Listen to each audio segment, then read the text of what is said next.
Welcome to Warriors of the World. Today we'll be exploring the extraordinary story of Bishnu Shrestha, the Gurkha soldier who single-handedly defeated 40 armed robbers on a train in India. Subscribe now to join our community and support this project. Now, let's begin. In the foothills of the Himalayas, where the air grows thin and the mountains pierce the clouds, a military tradition exists that has produced some of the most formidable warriors in modern history. The Gurkhas, named after the Nepalese kingdom of Gurkha, have earned their reputation as elite soldiers through 2 centuries of distinguished service, legendary courage, and unmatched combat skills. Among these warriors, the story of Naik Bishnu Shrestha stands as a testament to the extraordinary capabilities that Gurkha training cultivates. Born in 1975 in the small village of Balaswara in Nepal's Gurkha district, Bishnu Shrestha grew up in the shadow of military tradition. According to military historian Tim Gurung in his comprehensive work on Gurkha history, Shrestha's father had served as a Gurkha in the Indian Army, creating a foundation of military values in their household. The young Bishnu was raised on stories of Gurkha bravery and the storied history of these Nepalese warriors who had fought with distinction from the dusty plains of North Africa to the dense jungles of Malaya. The path to becoming a Gurkha is notoriously demanding. Each year, as documented by the British Gurkha Welfare Society, thousands of young Nepalese men compete for a handful of positions in what many military experts consider one of the most grueling selection processes in the world. Shrestha's journey began in 1993 when he, like many young men from his region, presented himself for selection to the 7th Gurkha Rifles Regiment of the Indian Army. The initial selection process, as detailed by Colonel Mark Harding, who oversaw Gurkha recruitment for the British Army during the same period, requires candidates to complete a doko race, carrying 70 pounds of sand in a traditional Nepalese basket up steep mountain slopes for several kilometers. This punishing physical test eliminates approximately 60% of hopefuls before technical evaluations even begin. Military journalist John Parker notes in his book on Gurkha warriors that the standards have intentionally remained unchanged for decades, designed to identify not just physical strength but the mental resilience and determination that define Gurkha service. Shrestha distinguished himself during this selection process, demonstrating the physical capabilities and mental fortitude that would later serve him in extraordinary circumstances. He was among the small percentage accepted into training, beginning his journey into a military tradition that dates back to 1815 when the British, impressed by Nepalese fighters during the Anglo-Nepalese War, began recruiting them into specialized units. His entry into the Indian Army's Gurkha regiment marked the beginning of a transformation from a village youth to a warrior trained in one of the world's most respected military traditions. As he took his oath of service and received his initial uniform, Shrestha could not have known that his name would one day be added to the long list of Gurkha heroes, or that his actions would reinforce the legendary status of these mountain warriors in the 21st century. The transformation of Bishnu Shrestha from recruit to Gurkha warrior involved a training regimen that military specialists consider among the most demanding in the world. According to Lieutenant Colonel J.P. Cross, who served with and trained Gurkha soldiers for decades, the initial training phase focuses on breaking down individual identities and rebuilding recruits as members of a warrior brotherhood with shared values and capabilities. Physical conditioning forms the foundation of Gurkha training. Military fitness instructor Himal Rai, who trained recruits during the period when Shrestha entered service, describes a daily regimen beginning at 5 in the morning with a 10-kilometer run at altitude, followed by hours of strength training, obstacle courses, and load-carrying exercises. This physical development occurs at an intensity that would be considered extreme by most Western military standards. The combination of high-altitude training and progressive load-bearing creates what exercise physiologist Dr. Samuel Richards describes as exceptional cardiovascular efficiency and functional strength, particularly valuable in the mountain terrain where Gurkhas traditionally operate. However, it is the combat training that truly distinguishes Gurkha preparation. Shrestha's training would have included intensive instruction in both modern infantry tactics and traditional Gurkha fighting methods. The British Gurkha Museum archives document a typical training schedule that includes over 800 hours of close combat instruction during initial training, more than double what many Western armies provide their infantry soldiers. This focuses particularly on blade techniques centered around the kukri, the distinctive curved knife that has become synonymous with Gurkha identity. The kukri training Shrestha received merits particular attention. This weapon, with its forward curved blade typically measuring 15 to 18 inches, is more than a symbolic tool. Kukri combat expert and former Gurkha instructor Kailash Limbu explains that recruits learn to use the weapon in at least 7 distinct fighting styles, from traditional Nepalese techniques to adaptations for modern combat scenarios. Each recruit spends hundreds of hours in progressive training, beginning with wooden practice weapons and advancing to live blades, developing the muscle memory and situational awareness needed for effective deployment in unpredictable combat situations. Beyond physical and technical training, Gurkha preparation includes significant psychological conditioning. Military psychologist Dr. Elizabeth Morrison, who has studied elite military units including Gurkha formations, notes that their training systematically exposes recruits to situations that trigger fear responses while providing techniques to maintain operational effectiveness under extreme stress. This includes night navigation alone through jungle terrain, confronting dangerous wildlife, and combat simulations designed to create maximum sensory overload while requiring precise decision-making.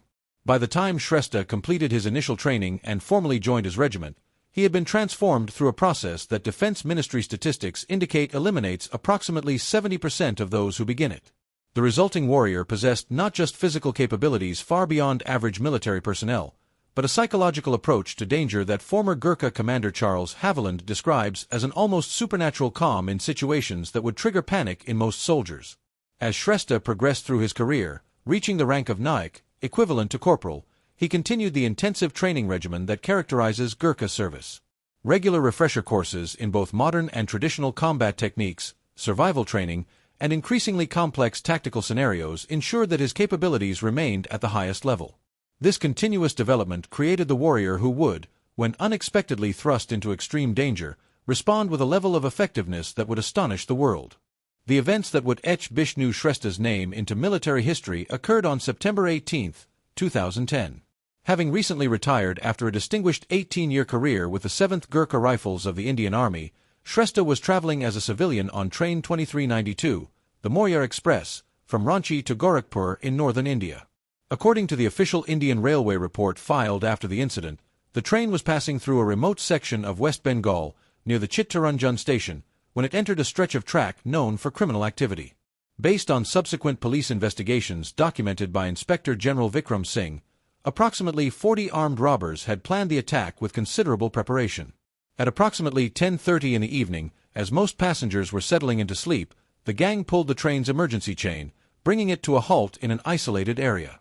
The robbers, armed with machetes, pistols, and improvised weapons, boarded the train simultaneously through multiple entry points, a tactic designed to create maximum confusion and prevent organized resistance.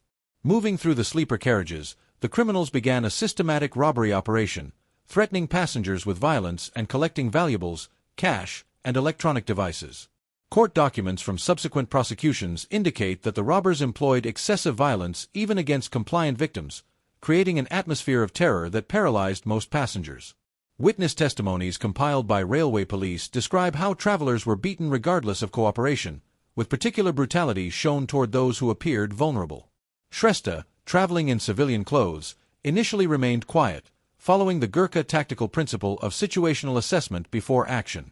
According to his own statement to authorities, documented in the Central Railway Protection Force records, he had planned to surrender his valuables without resistance, recognizing the unfavorable odds against the large group of armed assailants. His military training had taught him to evaluate threat levels pragmatically rather than engage recklessly. The situation changed dramatically when the robbers discovered a young woman traveling with her parents in Shrestha's carriage. As detailed in multiple witness statements collected by investigating officer Rajesh Kumar, the criminals dragged the 18-year-old from her berth, intending to sexually assault her despite her parents' desperate pleas. This dramatic escalation forced Shrestha to re-evaluate his non-intervention stance. In his later statement to the Railway Protection Force, Shrestha described a moment of clarity. His military oath to protect the innocent superseded his personal safety concerns. The former Gurkha reached for his kukri, the traditional knife he carried even as a civilian, a weapon with profound cultural significance that many retired Gurkhas continue to possess. What followed would be documented in police reports, court proceedings, and eventually military commendations as one of the most extraordinary examples of individual combat effectiveness in modern times. The ensuing struggle lasted approximately 20 minutes, though witness accounts vary on exact timing due to the chaos and trauma of the event. What remains undisputed in the official record is that Shrestha engaged approximately 40 armed attackers, killing 3 and wounding 8 others severely enough to require hospitalization, while sustaining a significant knife wound to his left hand. The remaining assailants fled the train, abandoning both their weapons and the stolen goods in their desperation to escape the unexpected resistance. The combat effectiveness demonstrated by Bishnu Shrestha during the train attack represents an extraordinary case study in close-quarters battle against multiple opponents. Military combat analysts have dissected the incident to understand how a single individual, even one with elite training, could successfully engage such overwhelmingly superior numbers. Tactical analysis begins with Shrestha's initial response. According to combat psychologist Dr. James Williams, who specializes in studying high-stress engagements, Shrestha demonstrated what experts call tactical patience, the ability to suppress immediate action impulses in favor of selecting the optimal moment to engage. This restraint, waiting until the assailants were focused on their attempted sexual assault rather than immediately drawing his weapon when the robbery began, created a critical element of surprise that compensated somewhat for the numerical disadvantage. The physical environment of the train carriage, while initially appearing disadvantageous, actually provided certain tactical benefits. Close-quarters combat specialist and former Special Forces instructor Michael Janich points out that the narrow confines of the train carriage created what tacticians call a channeling effect, preventing attackers from surrounding Shrestha completely. This forced the robbers to approach more sequentially than simultaneously, partially negating their numerical advantage and allowing Shrestha to engage smaller numbers in immediate proximity rather than the entire group simultaneously. The kukri itself proved ideally suited to the confined space. Edged weapons expert James Keating notes that the forward curved blade of the kukri creates a pulling cut that maximizes damage with minimal space requirements for swing momentum. The weapon's weight distribution also allows for extremely rapid recovery between strikes. High-speed video analysis of kukri techniques performed by Gurkha demonstration teams shows that an experienced practitioner can execute 5 effective strikes in under 2 seconds, creating a tempo of engagement that makes coordinated defense extremely difficult for opponents. Witness statements compiled in the official investigation describe Shrestha moving with extraordinary speed and precision, delivering disabling wounds with nearly every strike. Forensic analysis of the injuries sustained by the attackers, as documented in medical reports from Chittaranjan Hospital, indicates predominance of precise targeting to mobility centers, specifically the arms, legs, and major muscle groups, rather than random strikes. This pattern suggests Shrestha employed the traditional Gurkha technique of combat efficiency, focusing on rapidly reducing the number of functional opponents rather than ensuring lethality with each engagement. The psychological impact of Shrestha's counterattack cannot be overstated. Criminal psychology researcher Dr. Vikram Patel, who interviewed several of the captured assailants, notes that the sudden transformation of an apparently compliant victim into a devastatingly effective combatant created what he terms cognitive dissonance shock. The unexpected resistance, combined with the visible effectiveness of the kukri against their weapons, triggered a cascading panic response among the robbers, degrading their coordination and combat effectiveness. Perhaps most remarkable was Shrestha's wound management during the encounter. Medical reports indicate he sustained a significant knife wound to his left hand early in the engagement, yet continued fighting effectively. Combat medic trainer Sergeant William Parker suggests this demonstrates the Gurkha training principle of compartmentalized pain response, where soldiers learn to isolate injury awareness to prevent performance degradation. This ability to maintain combat effectiveness despite significant injury represents one of the most elite aspects of Gurkha training methodology. The combination of tactical surprise, environmental utilization, weapon proficiency, targeted striking, psychological impact, and injury management collectively explain how this extraordinary engagement defied conventional combat probability. As combat systems analyst Colonel Robert Fraser concluded in his assessment, this incident demonstrates that quality of training and psychological preparedness can sometimes overcome seemingly insurmountable numerical disadvantages in close-quarters combat scenarios. The immediate aftermath of the train incident brought rapid attention to Bishnu Shrestha's extraordinary actions. The Railway Protection Force secured the scene and provided initial medical treatment to both Shrestha and the injured attackers. According to the official incident report filed by Station Master Rajiv Sharma, Shrestha provided a detailed statement while still at the scene, calmly recounting the events with a precise observational detail characteristic of military training. News of the incident spread quickly through both official channels and media outlets. The Times of India published the first major account on September 20, 2010, initially reporting that a retired soldier had foiled a robbery attempt. As more details emerged, the scale of Shrestha's actions captured national and then international attention. Within a week, major news organizations from BBC to CNN had picked up the story, often with headlines emphasizing the David versus Goliath nature of the confrontation. The Indian Army was quick to recognize the significance of Shrestha's actions. Despite his technically retired status at the time of the incident, Military authorities determined that his conduct reflected the highest traditions of Gurkha service. On January 13, 2011, in a ceremony at the 7th Gurkha Rifles headquarters, Shrestha was awarded the Sena Medal, one of India's highest awards for gallantry. The official citation, as recorded in military archives, specifically noted not just his combat effectiveness but his willingness to risk his life to protect civilians, embodying the Gurkha motto of "better to die than be a coward." In an unprecedented decision that reflected the extraordinary nature of his actions, the Indian government announced an additional honor. Chief of Army Staff General Vijay Kumar Singh personally authorized a cash reward of 50,000 rupees and a promotion to the rank of Havildar, unusual for a soldier who had technically completed his service. The Nepalese government similarly recognized their countrymen's bravery, with Prime Minister Madhav Kumar Nepal hosting a reception in Kathmandu where Shrestha was presented with the Uttam Jivan Raksha Padak, Nepal's highest award for civilian bravery. Perhaps the most meaningful recognition came from the Gurkha community itself. The Gurkha Brigade Association, representing both active and retired Gurkha soldiers worldwide, held a special ceremony at their headquarters where Shrestha's name was added to the Gurkha Honor Roll, a register of exceptional service maintained since 1857. Former Field Marshal Sam Manekshaw, who had commanded Gurkha units during his distinguished career, personally attended despite his advanced age, noting that Shrestha's actions reminded the world why Gurkhas are regarded with such respect and, indeed, apprehension by potential adversaries. For the passengers of the Maurya Express, gratitude took more personal forms. The family of the young woman Shrestha had established a scholarship in his name at their local school in Ranchi. Other passengers organized an annual reunion on the anniversary of the incident, which Shrestha attended when possible. As passenger Amit Kumar told the Hindustan Times, "He did not know any of us, yet he risked everything. How do you properly thank someone for such a thing? We try, but words always feel insufficient." The criminal justice process moved forward as well.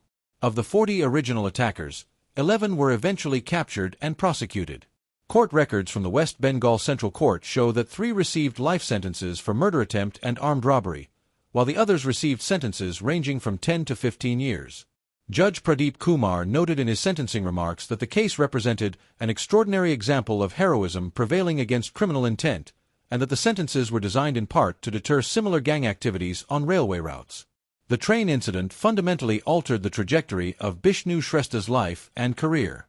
Having originally planned to return to his village and establish a small business with his army pension, he instead found himself with unexpected opportunities. The Indian Army, recognizing the public relations and recruitment value of his story, offered him a position as a special instructor at the Gurkha Training Center in Subthu, Himachal Pradesh. In this role, which he accepted in March 2011, Shrestha contributed to the development of close-quarters combat curricula, drawing directly from his practical experience. Captain Deepak Gurung, the training center's commanding officer, noted in his annual report that Shrestha's presence had an incalculable motivational effect on recruits, and that his practical demonstrations of kukri techniques were incorporated into the standard training program. Over the following 3 years, Shrestha helped train more than 2,000 new Gurkha recruits, imparting not just technical skills but the decision-making framework that had guided his actions on the train. Beyond formal military circles, Shrestha's story generated renewed interest in Gurkha history and traditions. Enrollment in cultural Gurkha martial arts programs increased significantly across Nepal and northern India, with many schools specifically citing Shrestha's example in their promotional materials. Tourism to the Gurkha Memorial Museum in Pokhara, Nepal rose by 35% in a year following the incident, according to the Nepalese Tourism Board, with the museum adding a special exhibit featuring Shrestha's original kukri and uniform. Media interest extended beyond news coverage to more substantial explorations of Gurkha culture. Documentary filmmaker Kasong Tse-Ten produced The Kukri's Edge, a feature-length examination of contemporary Gurkha service featuring extensive interviews with Shrestha. The film received critical acclaim at the Mumbai International Film Festival and was subsequently acquired by international distributors, bringing wider attention to the Gurkha tradition. Several book publishers approached Shrestha for autobiography rights, though with characteristic modesty he declined most offers, eventually cooperating only with military historian Tim Gurung for a chapter in a broader work on modern Gurkha service. The security implications of the incident prompted policy reviews within the Indian railway system. The Ministry of Railways, citing Shrestha's case among others, implemented enhanced security protocols on vulnerable routes, including increased railway protection force personnel and new emergency communication systems. A government white paper published in 2012 specifically referenced the Maurya Express incident as demonstrating the critical vulnerability of isolated rail routes and the need for systematic security enhancements. For military analysts, the incident provided valuable data on asymmetric close-quarters combat. The Indian National Defence College incorporated the case into its tactical studies curriculum, with students required to analyze the factors that allowed a single combatant to prevail against such overwhelming odds. Similar case studies appeared in military journals internationally, including Parameters and the Journal of Strategic Studies, often focusing on the psychological aspects of Shrestha's response as much as the physical techniques employed. Perhaps the most meaningful legacy appeared in Nepal itself, where recruitment for Gurkha service saw a marked increase following widespread publicity about Shrestha's actions. The British Gurkha Recruitment Centre in Pokhara reported a 40% increase in qualified applicants for the 2012 selection cycle, with many explicitly citing Shrestha as their inspiration. This surge helped ensure the continuation of a military tradition that has provided economic opportunities and professional development for generations of Nepalese youth. Today, Bishnu Shrestha lives quietly in his home village, having returned there after completing his instructional posting. He maintains a small farm and occasionally speaks at local schools about the importance of moral courage and duty. Despite the extraordinary nature of his actions, those who know him describe a man of profound humility who insists he did nothing more than what his training and sense of duty required. This modesty, perhaps more than any other quality, exemplifies the Gurkha spirit that has earned these warriors their legendary reputation across 2 centuries of distinguished service. His legacy serves as a reminder that even in our modern age, the qualities cultivated by traditional warrior cultures, honed over centuries and preserved through rigorous training, remain relevant and occasionally vital. The story of Bishnu Shrestha, the Gurkha who defeated 40 robbers, is not merely an account of one extraordinary incident, but a window into a continuing tradition of excellence that bridges ancient martial values and the complex challenges of the contemporary world. Subscribe now, become a member, turn on notifications, share this video with your friends, and leave a comment so we can compare our knowledge and sources. Thank you for following our channel. Until our next strategic journey, here at Warriors of the World.